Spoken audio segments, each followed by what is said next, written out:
being here for 10 years as really something for me to acknowledge and to recognize, and to have you acknowledge and recognize. And I know some of you are here just because of that. And I have to tell you that something greater at that time called me. Something greater called me. And I knew this from the very beginning of my time here. And I made a commitment to make this work. And I don't know if all of you know, but at the time, I was living in Santa Rosa. And so I said yes to Mikey, who was the president of the board at that time, and Philip. And I said yes, and here I came. But I would come up on Sunday mornings. And so I'd drive up, I'd leave the house about 4:30, 5 o'clock in the morning. And I'd sit with one of those little tablets like that, and I'd be writing my talk as I drove very carefully, of course. At 80 miles an hour, I thought, oh, God bless me. Anyway, then I'd come up, and I'd stay here until Wednesday, and then I'd turn around and go back home and back to Santa Rosa. I did that for 5.5 years. And I, once I stopped, I couldn't believe I had done it. And then I would tell Rick, you're going to love it up here. And he'd say, I might never come up. And I told you as a community, I said, Rick might never come up. And I had to be okay with that. There's a reason I'm telling you all of this, because you see, life calls us. Life calls us, and it isn't always easy. And at the time, being here shook me to my core in different times. And those of you who have been here all along, you know when I got shook, and you know that when the Spirit of God asked me to grow more and greater, and the polishing of each and every one of us had to take place, and especially for me. And so then Rick finally decided he was going to come up here, and so we found a place, and I lived here, and Rick stayed with a friend of ours, and he did it for 5.5 months, and he said, I can't stand it. And he said, how did you do it for 5.5 years? I said, I don't know. But there's something greater within all of us that calls us. I knew this was where I was to be, and I was asked to grow beyond my own limited thinking, that only this kind of an environment can create that. And you're either going to grow or you're going to fall apart. And every time that I would be challenged, because taking on a community, a church, and it isn't always the easiest thing. Oh my gosh, it's grown me, it's benefited me, and the rewards that I have received, and I thank each and every one of you, have been magical. Magical. Beyond my wildest dreams. I could have never guessed that I would be who I am today. Mikey said to me not long ago, she said, you've really grown. Thank you, God. The person I came here as was a great person, but that's so much better today. See, it awaits all of us when we're called. It awaits all of us. And the love that lifts us up, and your love has lifted me up, your belief in me, in those hard times that I could do it, gave me courage. And you all know who you are. Whether you're new here, and what Sharon said, she said, I've never been to a community that is so loving. You make the difference, and you've made the difference in my life.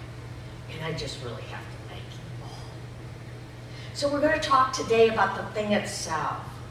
And it's that calls each and every one of us to be greater, to be more. The thing itself asks us to be true to our divine nature. What is it that's calling you? What is it that's asking you to go beyond where you think you've ever been before or been able to do? Because the thing itself is our foundation. Is that we stand upon, that loves us. It's God in us as us. It is not anything else.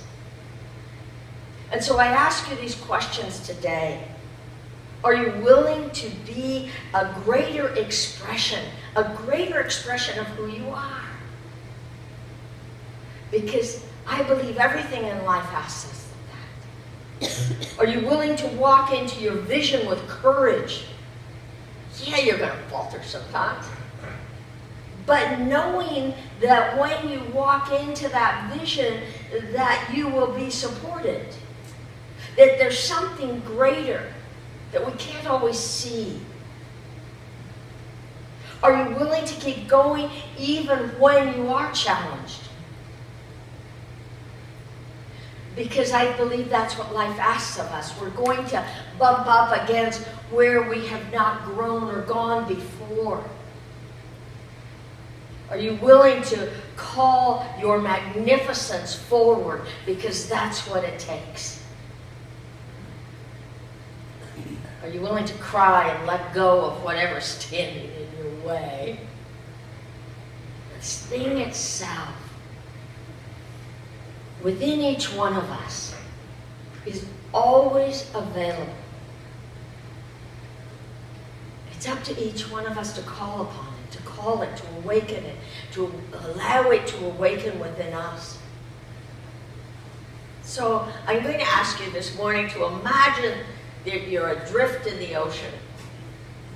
You're lost at sea. Are you going to give up?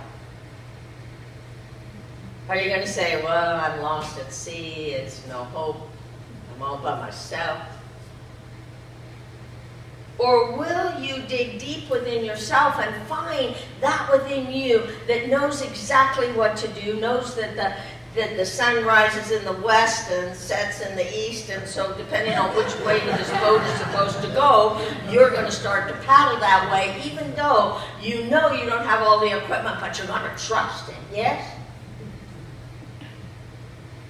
Do you see? And you're going to return to shore safely, or are you going to give up and surrender to the circumstances you found yourself in? Lost. Oh, well, let's stop. We're not in a boat. We're not out at sea. We're not adrift in the ocean. However, whatever you're struggling with today might make you feel helpless. It maybe makes you feel lost. So thank God you're not in the boat. Oh, I'm just struggling with whatever it is. So this morning, we're going to ask ourselves the question, are you going to let your struggle defeat you? Or will you declare right now that there is greatness within me, greatness within you, greatness that you have never tapped in before?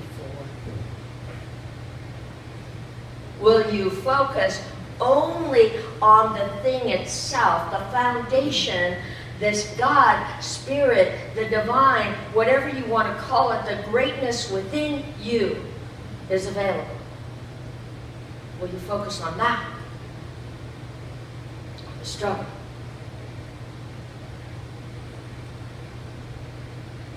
And will you be willing to say, I am greater than my struggle? It's our mind, our intentions, what we believe about ourselves that determines the direction that we're going to take. Because, struggles, things happen in our lives. But if we allow that to stop us, then we say the same. I don't think anybody here is doing that.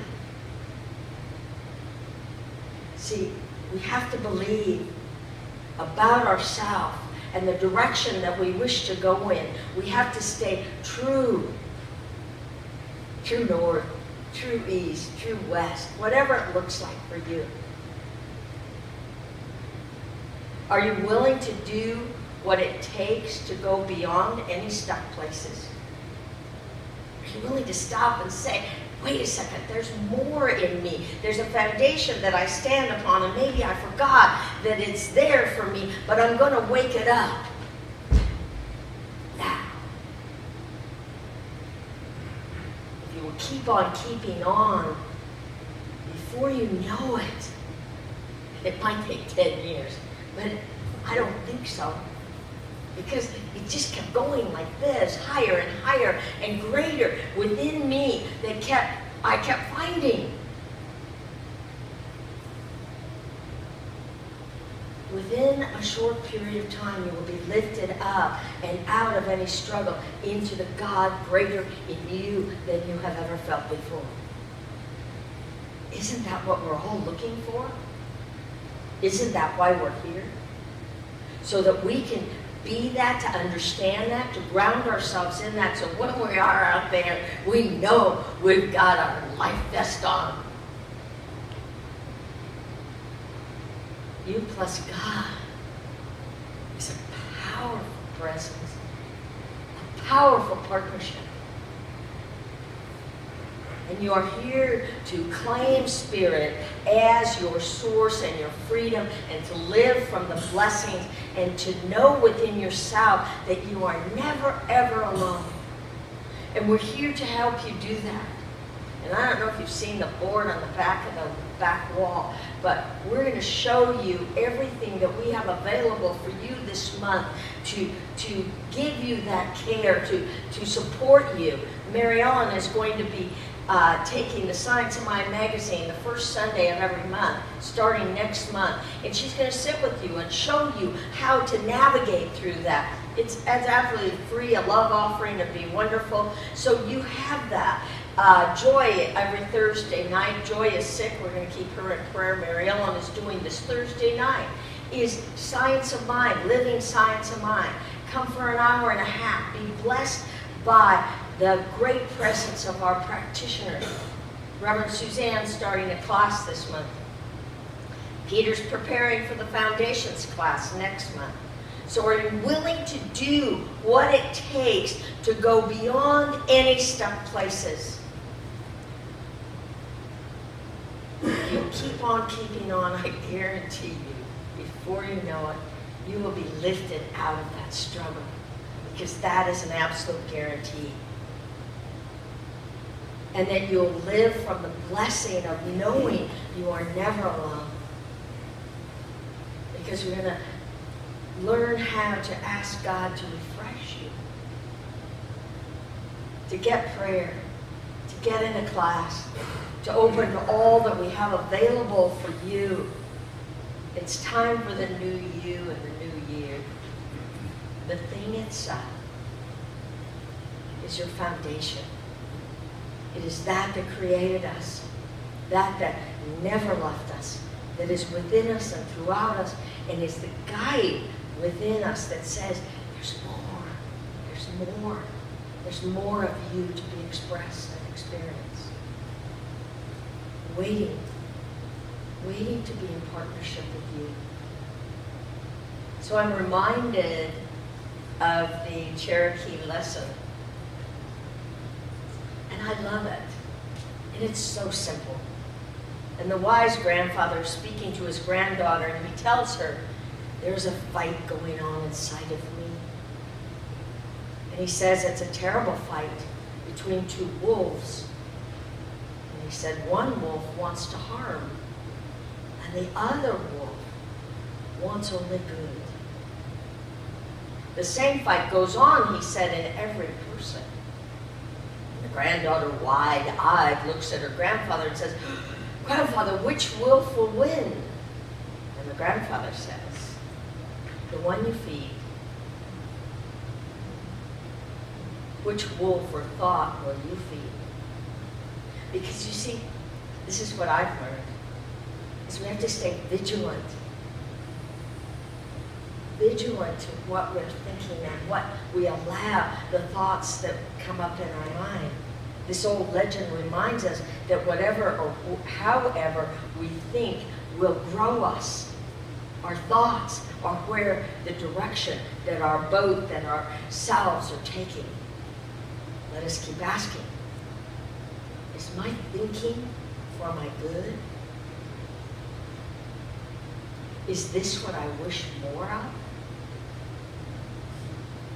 I love to say, and you hear me all the time, it's all good, it's all God. And I say that over and over and over again because, you see, it reminds me, oh, I have to look for God in this. I have to look for God in this. Because I do forget. I don't know about you, but I get pulled by the events and circumstances of life. It's all good, all God. Oh yeah, gotta stop and look. Where's God in this? This helps me to look for the good when I feel challenged. Use it. Our experiences come from our thinking. Our experiences come from the thoughts we think. The thing itself waits for us to partner with it. Spirit, God, the infinite, the divine, whatever name you call it, it waits for our acknowledgement within us. Let's be sure, as we go about this week, that we feed the right wolf, keeping our thoughts and intentions lifted in spirit, lifted in the divine. Next week, I'll give you even more available on how to do that. But for right now, I invite us each to be mindful of what we think and of what we say to ourselves. Because you're the beloved place where God shows up. You are magnificent. You are filled with the spirit of life. Live it, act like it. Let it live in you. You have made me do this, and I will forever be grateful.